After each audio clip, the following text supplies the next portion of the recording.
Welcome back to the channel. Huge news headlines are spanning across the entire cryptocurrency market space, which is why I think this is the beginning of the end for crypto and, of course, Bitcoin. We're seeing the prices 70% down across the board at least, and the news headlines continue to get more and more fearful. So I think that can only mean one thing. All right, guys, let's look at this in today's video, the news headlines, the pricing, where we currently sit, some of the first ever times for Bitcoin, some of the majors. So make sure you have smashed up that like button to new all-time highs. You're doing extremely well. So thank you for your support on the channel here during these extremely difficult times in the crypto market. But of course, when the markets are down at these lower prices, 70% off their highs, provided they are the beautiful cryptocurrencies that are going to make us all extremely wealthy in the years to come, then these are the best times to be in the market. The best times always feel like the worst times, and those great times at the highs are the worst times. Don't ever forget that, and it is something that we need to repeat to ourselves over and over again. And years on, I've been investing for 16 years, I still need to remind myself of that, especially at the highs, because a whole breed of new people will come to the markets at the new highs. They absolutely have to, and that's going to be in retail, smart money, VCs. All of the new people will come to the market at the highs as well. So we have to remember that when this happens, it's probably time to start getting a little more fearful and taking those profits. Speaking of taking profits and trading, check out our sponsor, Bybit. Link is in the video description. The World Series of Trading is on at the moment, so use those links to sign up to get extra rewards on top of what's offered here. Plus, you can get up to $4,100 of sign-up bonuses if you just want to trade spot on the Bybit platform. It looks very similar to Binance and those sort of exchanges. And yes, you can trade spot or you can trade leverage, but the leverage is for experienced traders. So just make sure you have experience, have a plan, use stops, stay protected.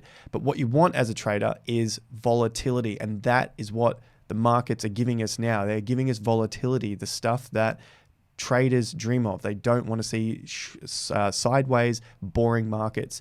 Now, the massive headlines that everyone has read by now, and I think is going to be part of the beginning of the end for crypto, are things like Celsius. So I won't dive so much into this because it's been mentioned so many times before.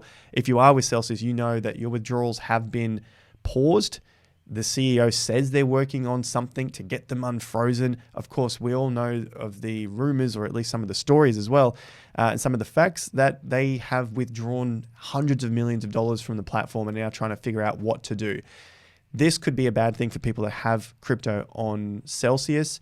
And these guys have got their interworking webs all involved across the space, along with our other guys here, these major hedge funds, Three Arrows Capital, wobbling. A major crypto hedge fund is wobbling as 10 billion sees a spate of liquidations. So we know about liquidations, and basically what I'm getting through here is that there are liquidations on top of liquidations on top of liquidations, and we're seeing that across Twitter and the news headlines, which is why I think these guys have probably already started to sell. It's more than likely they would have been selling through this first down leg from the March peak into that May low, and they knew what was coming for their VC hedge funds and any other investments that they've made. They knew that it wasn't going to go on forever, but they tried their absolute darndest to give the visual as if it was going to happen. Just like a lot of new retail investors,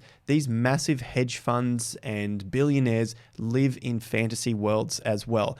I bring that up, and I'm not trying to have a go at anyone, but we often put a lot of people up on pedestals, whether they're VC funds that have billions of dollars, like Zuzu here, that managed the Three Arrows Capital and talked a lot of smack about all other projects except the stuff he was investing in. He had a lot of Terra Luna. That obviously went to zero. AVAX talked that up a lot. That has obviously gone down 70, 80%. They're also invested in GBTC, or had some sort of play, some role in that. And obviously GBTC is also well and truly underneath the price of Bitcoin. So that's the Bitcoin that you can buy with Grayscale. And that's at a discount, 20-30% discount. So they have done some extremely bad investments and have lost people hundreds of millions and potentially billions of dollars. So these people that we put up on pedestals, I don't think is necessary, and they don't know everything just because they have billions. I think they just have more of the guts to go out and ask people for money to then invest it on their behalf, and then of course make risky decisions with all that money. It spikes up. You look like a hero in the short term for a year or two, and then all of a sudden it all has to come unwound. Now, I'm not sure if Michael Saylor, I would throw him into that boat as well, but of course he does have billions within this company and buying Bitcoin at all sorts of prices. He's still got that long-term view for Bitcoin, but we're throwing this into the basket of the margin calls and the liquidation. So Saylor says here they won't face any margin calls as long as their loan-to-value ratio remains below 50%. Obviously, the speculation is that they potentially will get liquidated, but I think we're pretty sure to see that these guys will probably be in a lot of trouble. Three Arrows Capital, we've seen it from the CEO saying that they're in communications with relevant parties and fully committed to working this out. Of course, it's probably liquidation. Celsius probably going down that same path as well, because the money that a lot of these companies get, they then throw into other vehicles like Celsius, and then Celsius throw that money that they've received into other vehicles, and they're all just pissing in each other's pocket, making that few percent that they then pass on to us as the customers of any of these sorts of apps. And eventually it all comes tumbling down. And someone else who got caught up in the tumbling down of Luna is Mike Novogratz at Galaxy Digital. But he also writes here in Crypto Winter Intensified in July, he thinks that 2/3 of crypto hedge funds will go out of business. I mean, it looks pretty straightforward now, but it is definitely something that happens time and time again. So lesson is, let's not put these people on pedestals, any of these guys who've got hundreds of millions, if not billions, because at the end of the day, they can be heroes at the beginning, and then afterwards, someone's got to be left holding the bags. They have become the dumb money. Also into the dumb money space is Tron. Tron DAO is pulling out 2.5 billion TRX from Binance as the USDD slips further from the peg. So Tron is an old crypto from the previous bull market and really continuing to try and keep face here, but they've created their own USD stablecoin similar to what happened with Luna and UST, and of course it looks like they're going through the same fate again. USDT, however, so US dollar tether, is still holding in there. The price, the peg is still holding up relatively well, considering all of the FUD that continues to come out for Tether. In this case, people are pulling 1.6 billion out of Tether this week, and that, of course, is just showing the drop in the holdings of Tether itself. And sure, we can see here there's nearly 70 billion in circulating supply, but the peg still relatively stable at $1. And Tether has been around an extremely long time and gone through a lot of ups and downs, bear markets, bull markets, and continues to survive yet again. They are one of the trusted stable coins, as much as it sounds crazy being centralized, but they've been around a long time. Now, for the Aussies, someone else that is trusted, SwiftX. I hope you like that integration there. SwiftX, sponsor of the channel. If you're looking for an Aussie cryptocurrency exchange, link is in the video description. $10 of free Bitcoin if you sign up using these guys down below. And they've weathered a previous bear market. They've been through this bull market. We're in another bear market. That's the sort of signs I want to see from exchanges. Now, of course, there are no guarantees across anything in cryptocurrency. We should know that by now. But it is good when a company has gone through a bear market or even built in a bear market, survived the bull, and then we're coming back to a bear. They're the sort of things that I look for. I also look for the fear and greed index, and this is at extreme fear. It's 9 today. Yesterday was 7. Day before was 7 again, and then 8. So we've been at single digits now for 4 days. This has probably been one of the most extreme times in the fear and greed index. And of course, it's showing on the Bitcoin price. We're down at $20,300 today. Yesterday, we were looking at the possibility of a trap in crypto, and for Bitcoin, we saw a tiny update after several days down. You can see here, red, red, red, red, red. This was a lower high, lower low. So that is a red day for me. But this red day actually went higher. It had a slightly higher than the previous day. So that put a stop to our 7 to 10 day rule down. But the market then closed down lower. So although I thought we might have seen slightly higher prices rather than just the top here at nearly 23,000, I thought maybe on this rally, and we haven't broken down from that low yet of $20,070, but I thought this rally might have the possibility to come up and test about 24, 25, 26Ks, but we'll leave it around 24, 25K just as a test before potentially seeing a little more downside. And the first ever for Bitcoin is still hanging on by a thread of going beneath the previous old all-time high.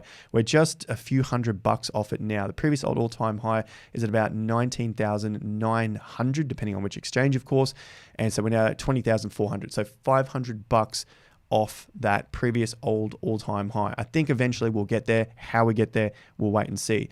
But in terms of the beginning of the end, everything I looked at earlier in this video, looking at all of these news headlines about the major liquidations that could wipe out a lot of cryptocurrency companies, businesses, potentially crypto earn apps, cryptocurrencies themselves. This is all now a lot of public news, and you can see that the fear is still extreme. Prices are still where they are. The beginning and then you could have said maybe that was back in May when we went to that big plunging low of 25,000. And it's not that far down to where we are now. 25 to 20 is 5K difference, approximately 20%. But if we look just that little bit further down, we're now 71% down from the all-time high for Bitcoin, when a lot of people thought this would never go less than 50%. If you missed out on the bull market, there was this whole theory about a Bitcoin super cycle where the price would never drop more than 50%. Absolute garbage, and I said it was garbage at the time publicly on the channel, and I'm sure a lot of you guys chimed in and knew that it was absolute garbage, because it's just there to confuse you as an investor and try to pump up the new people with the bullish hopium and get people suckered into holding the shitty bags. Now, I'm not saying Bitcoin is shit, but 70% loss is quite crap if you got in right at the peak listening to all of this nonsense.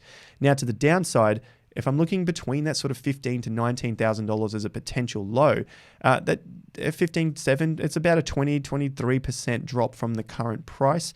Not that far off. For me, beginning of the end, I still like dollar cost averaging here. I was talking about dollar cost averaging all through May and June with the extreme fear of the fear and greed index at 15 and under, and we've seen a lot of it at 15 and under.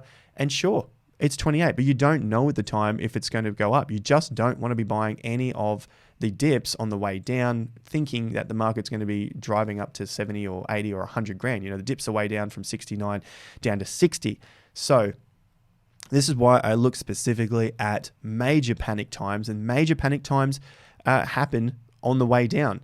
And we got 25, 28, 29K Bitcoin. We got 20, 21, 22K Bitcoin. And if we see 15, 16, 17, that's going to be major panic as well. And hopefully it's going to be under the 15 on the fear and greed for more buying opportunities on Bitcoin.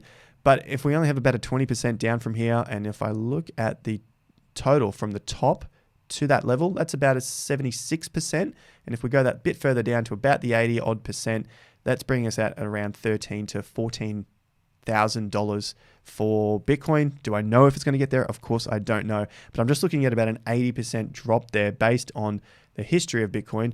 We know that these times in Bitcoin's past have done approximately 84% down from the previous all-time high to the low. And is that going to happen again exactly? Honestly, I don't know, but 80% has been a regular occurrence here for Bitcoin. So if I just look 80% down, and from our current price, we're looking at that 20 to 30% from the current price. In terms of a dollar cost averaging, if you have a 2 to 5 year plan, then somewhere in that 30% range doesn't seem so bad. You're going to have to cop some sort of loss eventually, well, at least the holding price of the dollar cost averaging crypto that you're buying. In this case, I'm just specifically looking at Bitcoin because I think this has to go in a bull market before we then get the flow through effect into altcoins for those next altcoin seasons. And I'm sticking to my word here. I've said it all along. If these altcoins dump 90 to 99%, most of them aren't going to come back. And the ones that do are probably going to take a couple of years at least. And we have to see Bitcoin get into a bull market for that to happen. So I'm patient on the altcoins. I think we've still got plenty of time with the altcoins. And for Bitcoin, we're coming towards the end of the move. Like we've looked at from the beginning of this year in December of 2021, somewhere around Q3, Q4, I thought maybe late Q2, but basically this last half of 2022 is the extreme part where we will see those lows. And regular viewers know that that is what we have spoken about from the beginning of this year, looking towards the end of the year, Q3, end of the year for that major low. We can see now, late Q2, nearly there. And I think it's the beginning of this end, which will then be the beginning of the next stage of that potential accumulation. So I'm excited. This is the better times. This is the better prices. Stick around, get this video up to a new all-time high on those likes. And of course, check out Bybit. Link is in the top of the video description if you want a no KYC trading exchange for your crypto trades. And of course, SwiftX as well if you want your Aussie cryptocurrency exchange. Thanks again for joining me. I'll see you guys at the next video. Until then, have more fun to get more done.